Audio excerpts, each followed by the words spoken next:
Srimad Bhagavatam, Canto 1, Chapter 13, Text 10, translation and commentary by His Divine Grace A.C. Bhakti-Vedanta Swami Prabhupada.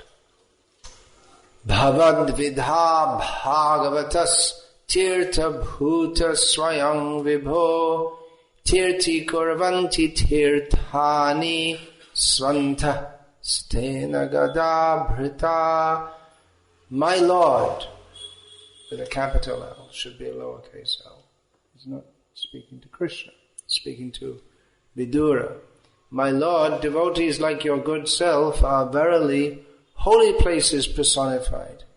Because you carry the personality of Godhead within your heart, you turn all places into places of pilgrimage. So please read the translation and purport, and I won't read the purport in English. It'll just only be read in Tamil. So, a translation of this kirtan by Srila Narottam Das Thakur. The lotus feet of the great devotees, as you said, the feet of the great devotees are the great wealth of the earth. Hear, brother, attentively. Who worships the Lord taking shelter of the feet of such great devotees? Krishna does not reject. Everyone else dies uselessly, meaninglessly. The water that has washed the feet of Vaishnavas has great power to give prema bhakti, pure love of God. Nothing else is as powerful. The dust of the feet of Vaishnavas, the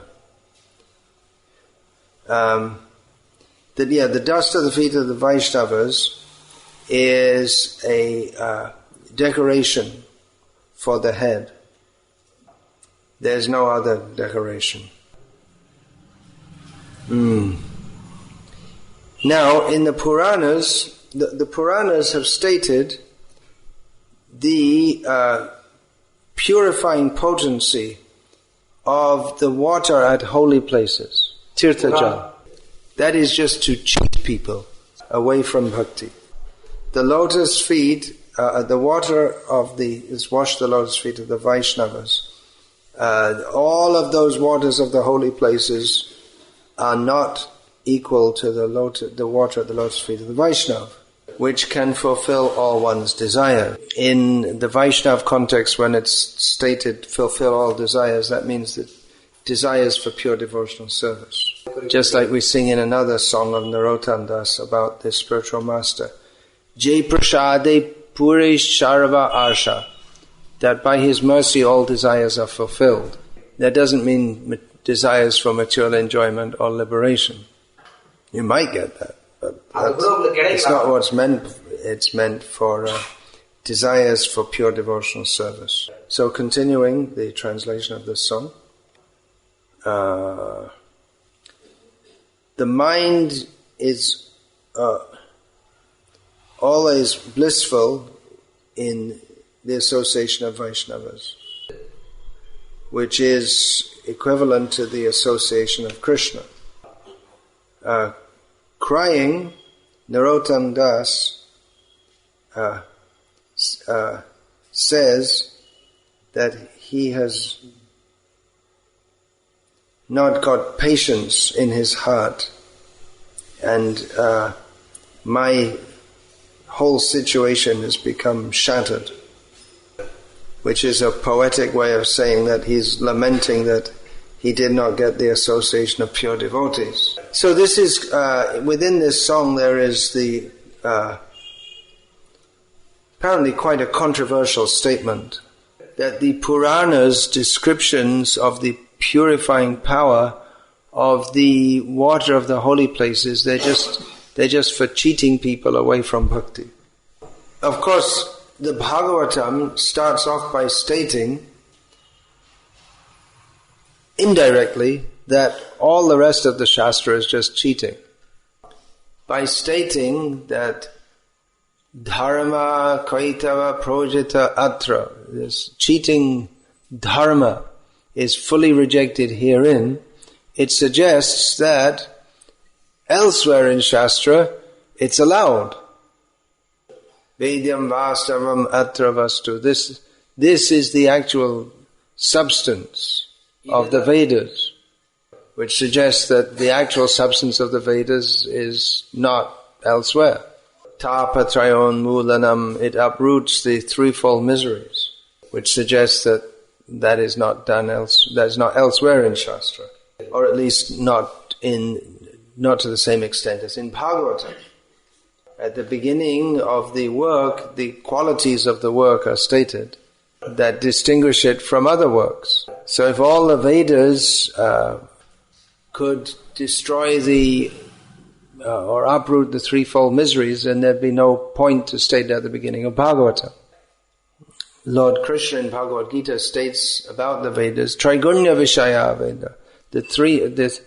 The Vedas are mostly concerned with topics within the three modes of material nature. So maybe it's not so surprising that the Narottam Das says that these statements in the Puranas are just for cheating others. The general gist of this song is to uphold the superiority of Vaishnava association over over anything else, including Tirtha Yatra, visits to holy places. Yeah, I guess not just a visit, but it means a devoted visit, a religious visit. I mean, Aurangzeb's armies also visited Mathura, but that wasn't a Tirtha Yatra. He didn't come for the sake... Well, actually, he did come for the sake of acquiring piety. But according to his understanding, piety came from destroying all the temples and killing all the sadhus.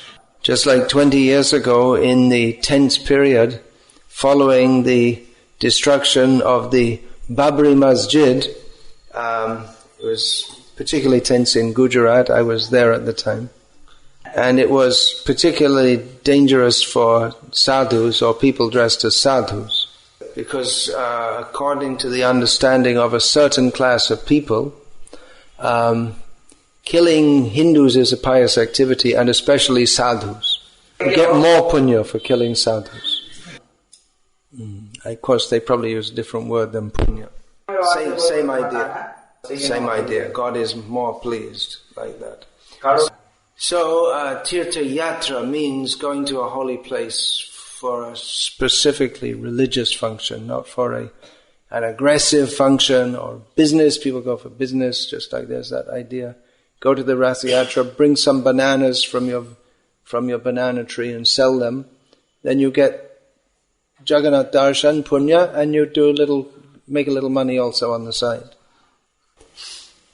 So, Tirtha Yatra is, nowadays, Tirtha Yatra has become streamlined, simplified. Nowadays you can book your darshan at Tirumalai online and get a bus direct from Chennai to Tirumalai without even stopping in Tirupati, and go take darshan and come back and get on with your work. All in the same day. But traditionally one should walk there, which would take at least several days unless you live in Tirupati. And you perform even walking itself is an austerity, but you perform various austerities on the way. You just like maybe eating once a day or something like this. One should not go with... One should restrict one's sensual activities and not try to enjoy sense gratification at the same time as one does Tirtha Yatra. One should chant bhajans on the way, or maybe here in South India going to Vaishnavite Tirthas, they chant pasurams. Then you have to walk up the hill. Nowadays most people go by bus or car. Then you have to, at Tirumala you have to bathe in there's a Chandra Pushkarini, and you have to do so many different rituals, including shaving the head is a must. Then you only go for darshan. And the benefits of doing so are mentioned in various shastras. So this is an ancient system, Tirtha Yatra. Balaram himself did so, and so many others, so many. Previously, to go on Tirtha Yatra, unless you're going to there'd be a close place. That means just like if you're living, say, 30 kilometers or 40 kilometers from a holy place, then people would go at some off-season when there's not much work to do in the farm, something like this. Otherwise, many times Tirtha Yatra means it's understood that you don't come back, that's all. Because only old people could go out for long Tirtha Yatras. Otherwise, the younger people had responsibilities. And it's very long and involved. It's very long, time-consuming and involved. Just like if you do Rameshwaram Yatra, first of all you have to go to Varanasi, take water from the Ganga there, and then go to Rameshwaram and bathe the Ramalinga there. I believe there's a direct train now from Varanasi to Rameshwaram, so people do that. But if you have to walk, it's quite a long journey to walk. It's maybe 2,000 kilometers? At least 2,000. And of course, there may not be such roads as now. And Badrinath Yatra means definitely don't come back, because good chance of falling down the hill on the way anyway, either going up or going down. There was no proper road until recently. Even now it's pretty dangerous.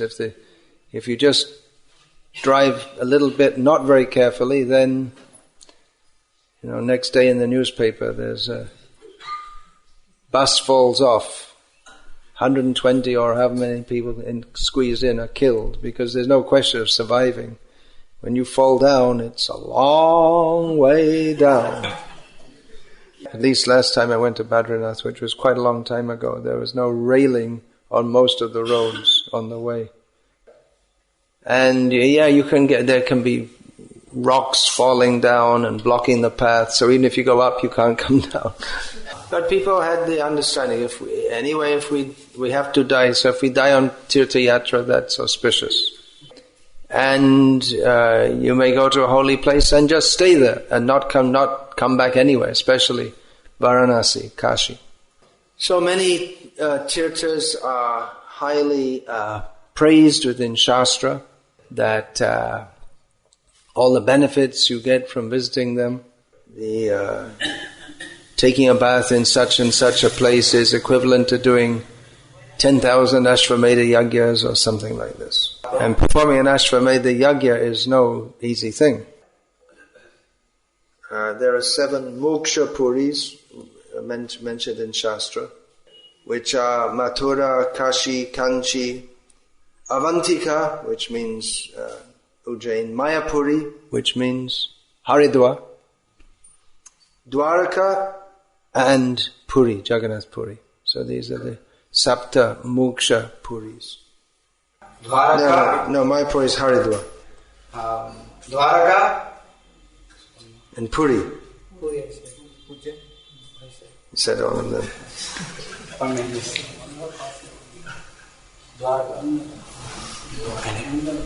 Only one of them is in South India, that's Kanchi. Then there are the Char Dham, which are known as the 4 Dhams for some reason or other. That's in the north Badrinath, in the west Dwaraka, in the east Puri, and in the south Rameshwaram. And then in the Himalayas there are another Char Dham, which means Badrinath, Kedarnath, Yamunotri, Gangotri. Then there are 108 Divya Deshams, of which 106 are within Bharatavarsha.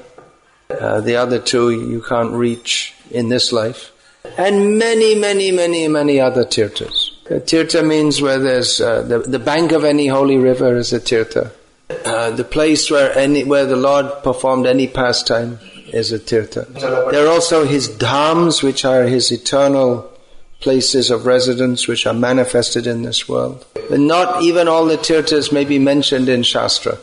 Just like yesterday we were discussing with that sadhu about now it's merged with Salem, that Ayodhya Patinam, which is a place which according to local tradition was visited by Lord Rama.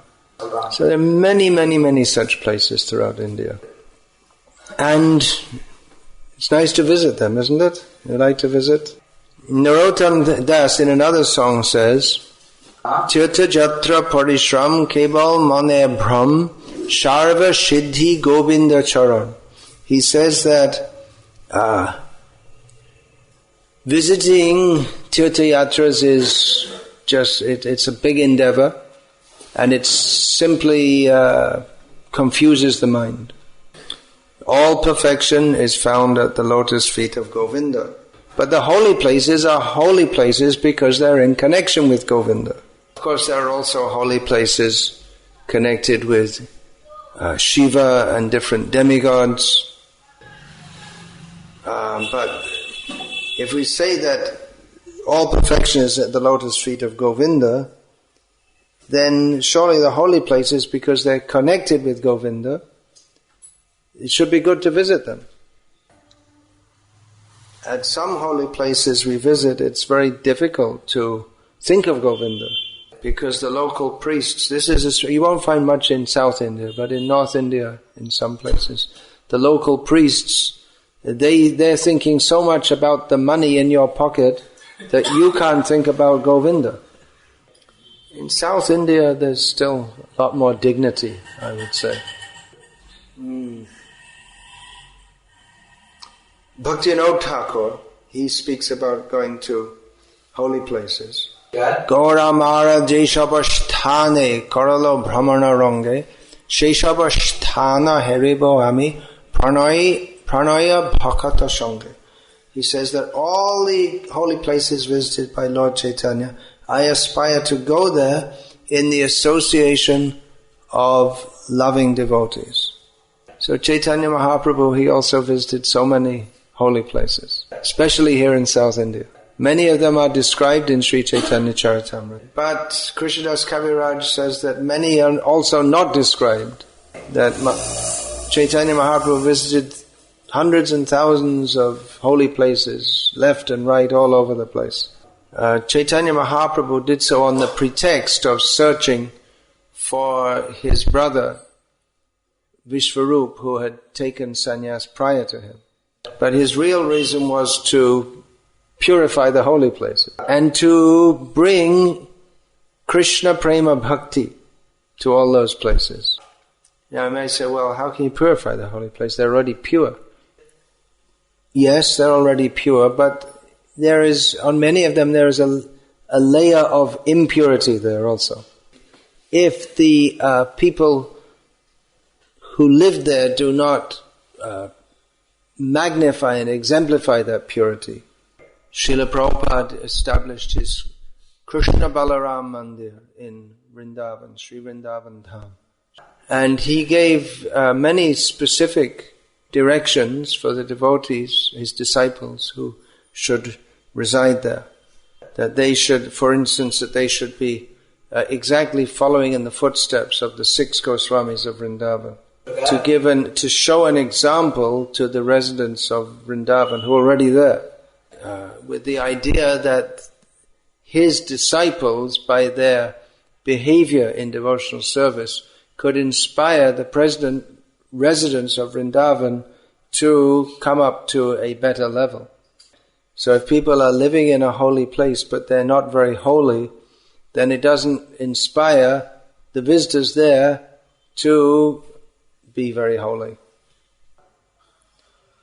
Years ago I was visiting Chitrakoot, which is the famous place where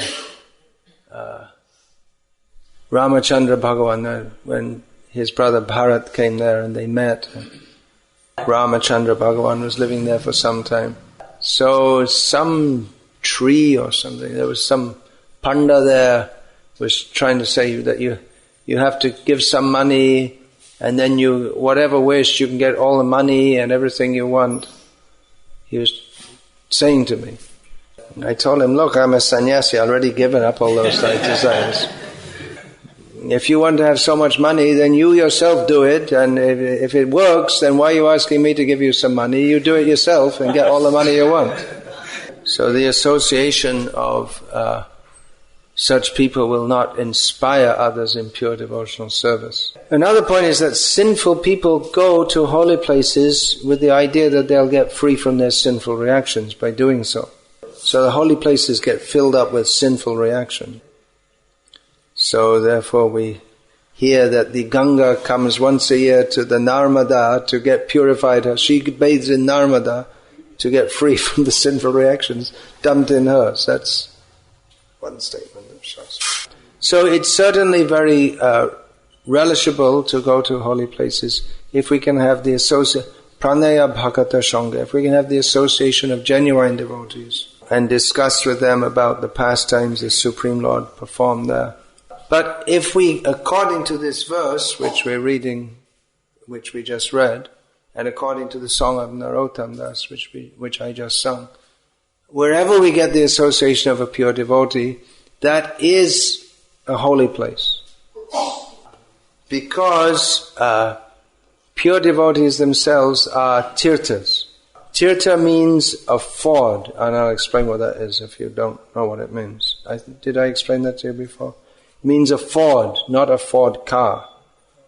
It means a ford. It means in a river, there may be a river which is very difficult to cross, but at some place it's shallow and the current is not very strong, so you can easily cross over it by walking. That's called in English a ford. In Sanskrit it's called a tirtha.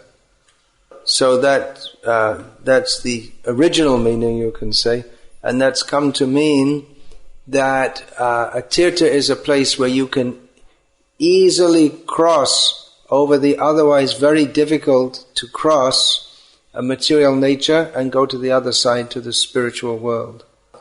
But if we don't get the association of pure devotees in such places, then we may remain in the same material consciousness that we went there with. Pure devotees naturally like to reside in places of the Lord's pastimes. So when we go to holy places, we should seek out the pure devotees and their association. If we don't, then the description is given by Krishna, yatirtha buddhi salile nakarhijid shanesh vabiginyeshu sa eva gokaraha. That a person who goes to a holy place and just takes a bath and thinks, did it. Now that's it. Now I took a bath, now I can just come back. Such a person is no more intelligent in understanding the essence of things than is a cow or an ass. Because actually the actual benefit we can get is from associating with great devotees. So if we can get the association of devotee anywhere else, that's as good as or better than going to a holy place. Tirtha kurvanti tirthani. The devotees, they make the tirthas into tirthas. If there aren't pure devotees, then the tirtha is not really a tirtha. It's quite a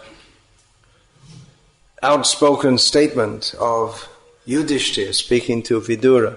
Vidura had gone out on tirtha yatra to visit the tirthas. When he came back, Yudhishthira said to him, actually you are a tirtha. Which might seem that then, well, he doesn't really need to visit any tirthas because he is himself a tirtha. That's why we find that the places of bhajan or the place of passing away of a great devotee, that is also becomes a tirtha in the sense that people visit that. Just like close to here is Sri Perambur, which is not only the birthplace of Sri Ramanujacharya, but he also lived there and performed devotional service there.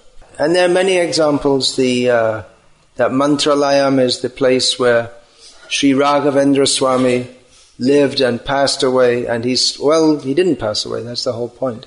He's still there. He never died, so to speak. He's still there alive in his samadhi. So that's a tirtha. Of course on the bank of the Tungabhadra river, but it's especially a holy place because of him. And although there are many Vishnu temples and tirthas, specifically those which were sung about by the Alvas, they are called Divya Deshams. Because of the connection with the Alvas, they're called Divya Desham. So, this statement of Narottam Das that, what is that? Likhiyachin Purane, Esha Bhaktir Prabanchan. The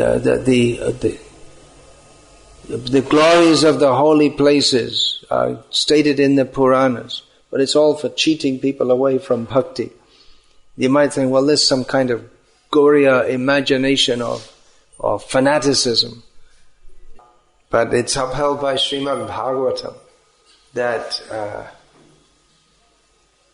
this very verse, that such devotees, which devotees can make tirthas into tirthas?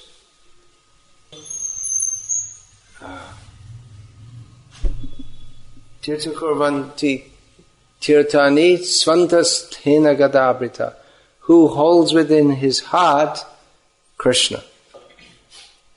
We find also Narottam Das elsewhere says about the Vaishnavas that similar song, he says that Tomara Hridaya Shada Govinda Vishram, that Govinda is always present, residing in your heart. What is that? Darshane Pavitra Karad E Tomar Gun. Gangara Parasha Haile Paschate Pavan. Darshane Pavitra Karo E Tomar Gun. The Ganga, by bathing in the Ganga, gradually, slowly one may be purified, but simply by seeing the Vaishnava one is immediately purified. So there are various points to be understood from all of this discussion. The glories of the Vaishnavas, pure devotees. The great example in the modern age is His Divine Grace Srila A.C. Bhaktivedanta Swami Prabhupada, who made the most what's the word? Is there any word suitable for these most degraded places, like most unfit places for holy people, such as New York, London, Sydney, Paris, etc., into holy places by the touch of his lotus feet. He did more than just go there. He preached Krishna consciousness there. He performed kirtan, and he induced others to take to Krishna consciousness. So that's the main point. It's also important to understand that the statements of the Vaishnava Acharyas, they're all in consonance with Shastra. Even if they make such apparently controversial statements that the Shastras are all cheating. But that's upheld by Srimad Bhagavatam. Of course, then the question will come, well, why do the Shastras cheat? Because people want that.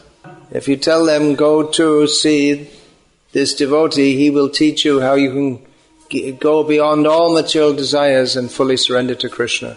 And people will ask, where is that sadhu? So when they tell him where that sadhu is, they'll turn around and go in the opposite direction.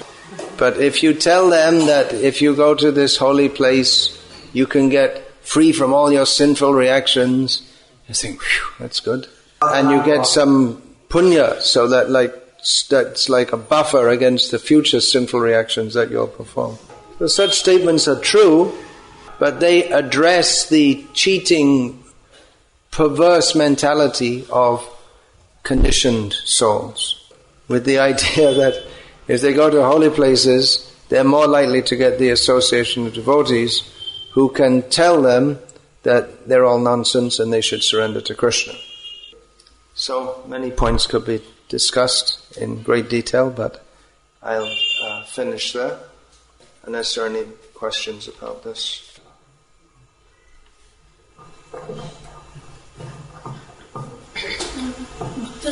Can we put it in the, speak in the mic?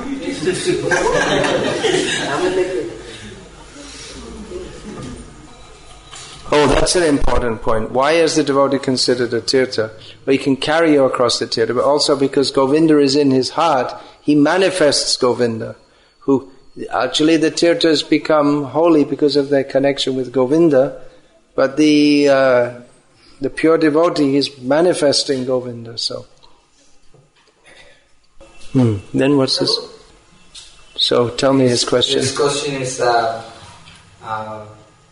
pure devotees themselves are tirthas, then why do in our temple we go for tirtha yatras?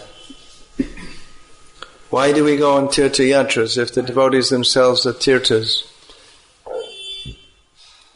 Well, we don't really need to, but we visit the holy place connected with the pastimes of the Lord in the company of devotees. Those we like to visit. It's not that we don't like to visit the holy places. We do like to visit the holy places which are the abodes of the Lord, like Tirumalai, or which are connected with the pastimes of the Lord. Actually, last time I went to Tirumalai, I thought I won't go there again because the way they treat you and push you, and it's horrible. I thought better I can take darshan of Radha Govinda in Tirupati at our ISKCON temple there. So yeah, we like to visit the holy places, and we can get the association of devotees in a continuous way. Usually, in the temples, we ourselves don't have time just to be absorbed fully in Krishna consciousness, because we have so many other duties, and the devotees, they also they have to go out, do this, do that. And for those who are attracted on the platform of mundane piety, they'll also be more inspired to go. In recent years, I've been organizing Shravan Kirtan camps, but I was wanting to do it at not specifically at holy places, so that we can just sit and have Shravan and Kirtan. Otherwise, devotees are always running off. We have to see this place and that place and some other place. Whereas, better we just sit and have Shravan and Kirtan. Of course, much less devotees will come if we don't have it in a holy place. But those who come, they'll be serious about hearing and chanting.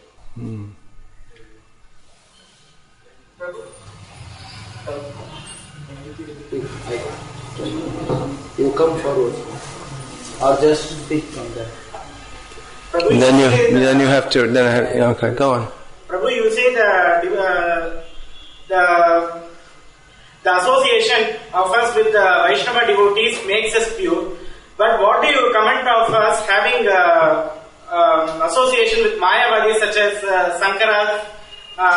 Sankara's associates and Buddhists? What do I say about association with Mayavadis and Buddhists? Well, what does Chaitanya Mahaprabhu say? He says that, what is that? Bodhoita Nastik. Vedana Manaya Bodhoita Nastik. Because the Buddhists do not accept the Vedas, they're called Nastik, or that's usually translated as atheists. But then Chaitanya Mahaprabhu says, Veda Shray Nastik Kabad Bodhake Adhik. But those who teach a philosophy like Buddhism in the name of the Vedas, namely the Mayavadis, they're worse than the Buddhists.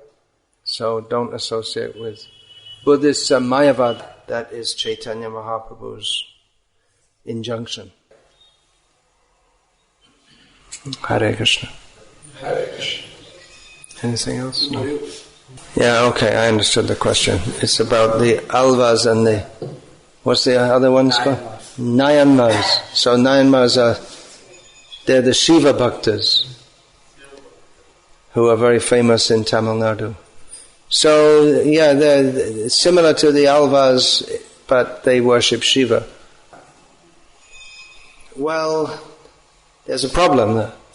Because all the Shastras state that Krishna is the Supreme Personality of Godhead, and that Shiva is his great devotee. So if we consider Shiva to be a supreme, well, that won't be very pleasing either to Vishnu or Shiva.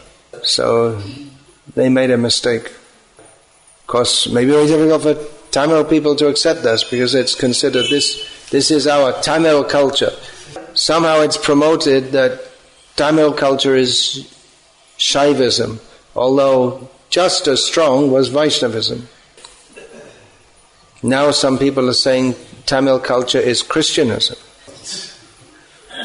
Yeah, some Christians say that Tamil language was invented by Saint Thomas.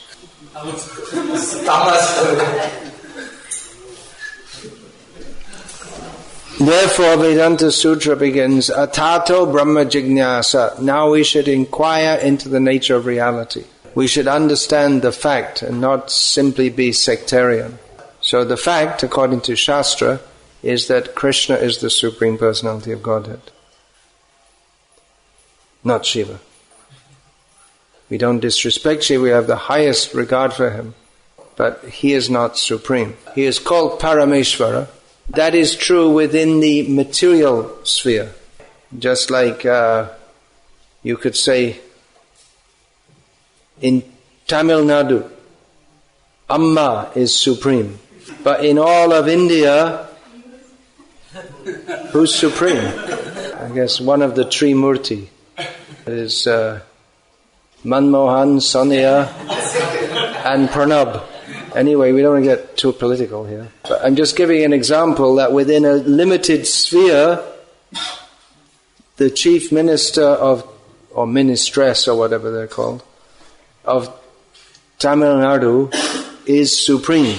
So if you say, here, Jayalalitha is supreme, that's true. But her supremacy is subordinate to the central supreme. So when Shiva is called Supreme, Parameshvara, that's true, but within a limited scope, within the material world. So thank you all for coming.